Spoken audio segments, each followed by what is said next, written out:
What's going on, guys? Andrew Piluk Hockey here, back again with another video. And it's a little bit of a controversial topic, especially on this channel. A lot of people have been on me because I have stated many times before that I support Kyle Dubas. But I've also been on the side of, if the Maple Leafs don't get out of the first round this year, that I would too get rid of Kyle Dubas. But it's so hard to go back and forth on those points without looking at the actual stats and looking at the trade history, looking at signing history, looking at his win percentage, a little bit of everything. And we're going to talk about this as a kind of early should the Maple Leafs extend Kyle Dubas video. So if you are new here and you're a Leaf fan like myself, make sure to like this video and subscribe. I know a ton of people, I see the numbers. It's like 60 or 70% of people that watch the videos aren't subscribed. So subscribing definitely helps a lot. I love talking about the Leafs news and rumors, trade stuff, whatever it is in videos like this. And I also take recommendations, so make sure to post those down below. But at the time I'm recording this, the Toronto Maple Leafs in 28 games played have 40 points. They're 17-5-6. And when I'm posting this, these numbers will more than likely change. But again, it's not in a few games, it's not going to drastically change. The Leafs are in a very, very comfortable spot. Second in the Atlantic right now. Tampa Bay is 7 points behind them. Boston only a few points behind, in front of them, but they do have some games in hand, much like Tampa Bay. But they're still sitting pretty comfortable. If you look at this as a league-wide thing, the Toronto Maple Leafs are in fourth by 3 points. And again, there's some games in hand scattered here, but even a team like Vegas has played one more game than Toronto and has one more point. So everybody's relatively in the same boat. New Jersey, Boston, who's been just absolutely out of their mind. The Leafs have been utilizing that OT point, which again, we'll take it. If that's the rules, that's part of it. I know I see a lot of people complaining online, but it's part of the game. I don't necessarily always agree with it, but those 6 points definitely help the Leafs quite a lot. But that's not the full purpose of this video. It's just to talk about how well the Leafs have been playing up until this point. It's the guy that has been ridiculed and criticized and, been loved and hated and everything in between, and that's Kyle Dubas. He's come to this team and changed a lot of things. His biggest moves obviously would be signing John Tavares, re-signing Mitch Marner, re-signing Austin Matthews, re-signing William Nylander, and all the crazy stuff that has gone on in between, but those would be the biggest ones as the top four players. We can and we will. That's what he keeps saying. If, winning with four big numbers like that, getting Morgan Riley to an extension, bringing in TJ Brody, bringing in Jake Muzzin. And that's where I want to kind of make this video to be like, I think, and actually I don't think, I know Kyle Dubas has done a lot more good for this team than bad. Now, the identity of this team has kind of shifted a little bit. Has Kyle Dubas's philosophy changed? No, because this team is still based off of a lot of scoring. But what a lot of people don't give him credit for is bringing in a lot of defense and bringing in two goaltenders that up until this point have been playing a lot better than people give them credit for. And the Leafs have had good goaltenders, and he's let them walk. But now it looks like he's back to having two pretty solid goaltenders in Murray and Samsonov. The Leafs had pretty poor defense. I mean, at one point, Ron Hainsey was a top pairing defenseman for this team. He's brought in TJ Brody. He's kept Morgan Riley around. He brought in Jake Muzzin. Justin Hall is still here, but he seems to be playing a little bit better.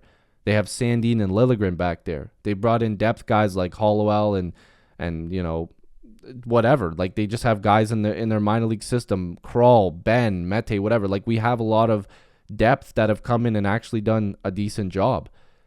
Shalgren maybe isn't the greatest, but he came in and did a decent job when the goaltenders were hurt.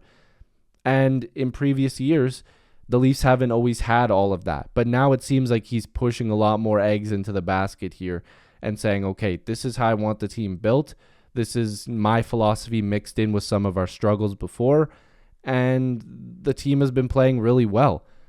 But as all Leaf fans know, are we waiting to talk about Kyle Dubas and an extension after the first round of the playoffs? Is this a conversation to happen after the season?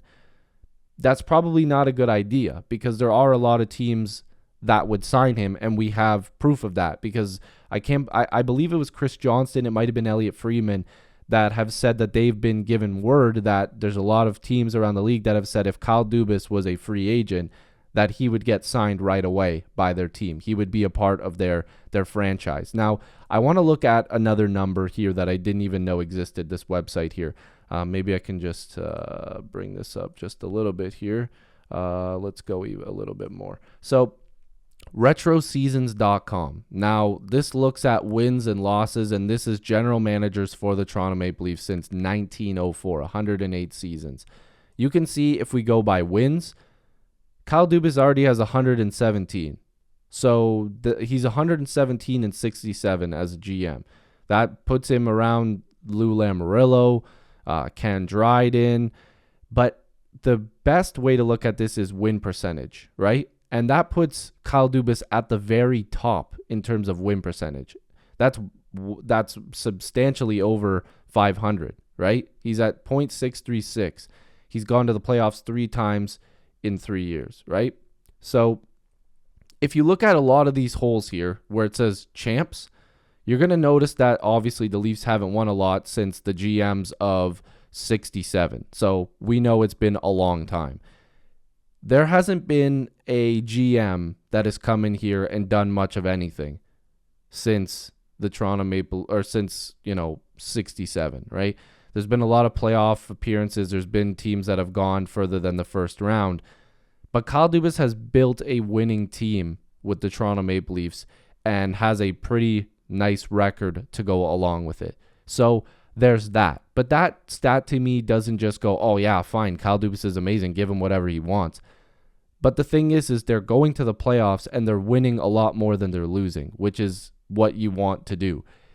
Where Kyle Dubas has been criticized is why we haven't really gotten the pieces that can get us past the first round. But what I want to remind you guys is that it's not just on the GM. The GM obviously brings in the players, but it's also on the coach. But Sheldon Keefe has also had a pretty significant winning record since coming to this team, especially when the Leafs were really bad after Mike Babcock was fired. He's come in and done a really good job. He took that team from terrible to good in like half a season. So yes, Dubas and Keefe deserve some blame. There's coaching inexperience with Keefe's side of things. There's GM inexperience with Kyle Dubas.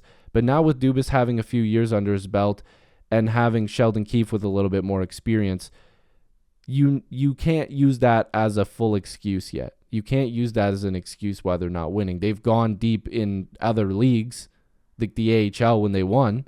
So you have to look at it that way too. I'm not just going to excuse them. They definitely are a part of the losing. You win and lose as a team, but the players still deserve a lot of the blame when it gets to that first round. If players are not performing, it's not always just because Kyle Dubas acquired that player and he knew that they wouldn't perform. That doesn't make sense. That's like some predicting the future thing. If a player looks good all season and then buckles under pressure and doesn't do anything in the playoffs, and you bring in new players every year and they're all doing the same thing,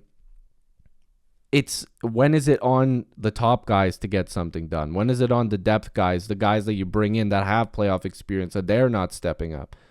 You have to look at it that way too. So it's like you have to blame everybody. And what I'm trying to get at here is that a lot of people criticize some of the players he brings in. But I invite you guys, we're not going to go through every single one, but to go on Cap Friendly and look at Kyle Dubas' trade history. There's been a lot of really, really good trades. I mean, right now, this Matt Murray one for future considerations and salary retained and picks on top of it looks pretty good. There's been a lot of different moves here. The smart move to bring in a guy like Gio, who's now on a cheap contract, playing like a top 4 defenseman like he usually does. The Nick Ritchie trade, Labushkin was pretty good for the Leafs. They got rid of that Ritchie contract, bringing in, tougher guys like a Clifford for future considerations. Like these trades go back. The smart move to bring in McCann, even though they probably should have left Kerfoot exposed or, not protected Justin Hall, whatever, right? Again, there's a lot of different moves that you can look at here. He's tried to bring in a guy like Foligno. there's so much to look through there. There's so much to go through, and I'd love to break down each one of those trades at some point, which who knows, maybe I'll break down like, a whole year worth of Dubas trades in a video and we can talk about it. But there's a lot more good than bad there. There's a lot of really, really good signings. There's some bad ones, but you have to look at every GM the same way, because when Lou Lamoriello was brought in, Lou didn't basically do anything to help the Leafs blue line. And he signed Nikita Zaitsev to a terrible contract. He signed Patrick Marleau to a really bad contract. And Dubas had to get rid of those deals. And that wasn't on him, right?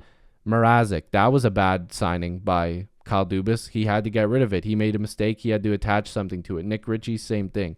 But he's gotten himself out of problems and brought in better players. People always talk, oh, the Leafs cap, the Leafs cap, the Leafs cap. But they have guys that can get around it. Him and Brandon Pridham. He's brought in guys that he trusts to behind the bench, like Sheldon Keefe, who has done a good job. And it looks like some of the players, including Austin Matthews, doesn't want guys like Kyle Dubas and Sheldon Keefe to go because he likes them and he likes working with them and he thinks that they're going in the right direction. I know it's not all about emotion and whatever else. I actually think that's important, but not as important as other things. It's business, right? But do you not look at this team and go, if you bring in another GM, are they really going to come in and make huge moves and make this team really good within one season? Or do you trust a guy like Kyle Dubas who has seen this process and wants to, trust the process? I can and I will, right? So, or we can and we will. I don't want to say I, because then Kyle Dubas looks worse than that quote actually is. But do you give him another contract? Because I'm still on the fence. But if I was to give you an answer now, if they said you're making the decision, which obviously I'm not, or you're not, whatever, I would say yes. I just think that this team has gotten better since he's come here, and I don't think that this is the peak of this roster. And I think that there's going to be moves coming very soon that makes this team even better. So I want to know what you guys think. It's too early to predict, but I want you guys to comment down below, and then we'll come back and make another video like this in a couple months. We'll read those comments and see how accurate we were. So if you're new here, like and subscribe, join the squad. I'd love to have you guys here. And yeah, love you guys. I'll see you in the next video. Leave your suggestions down below for upcoming videos. Maybe I'll even feature your comments. Peace.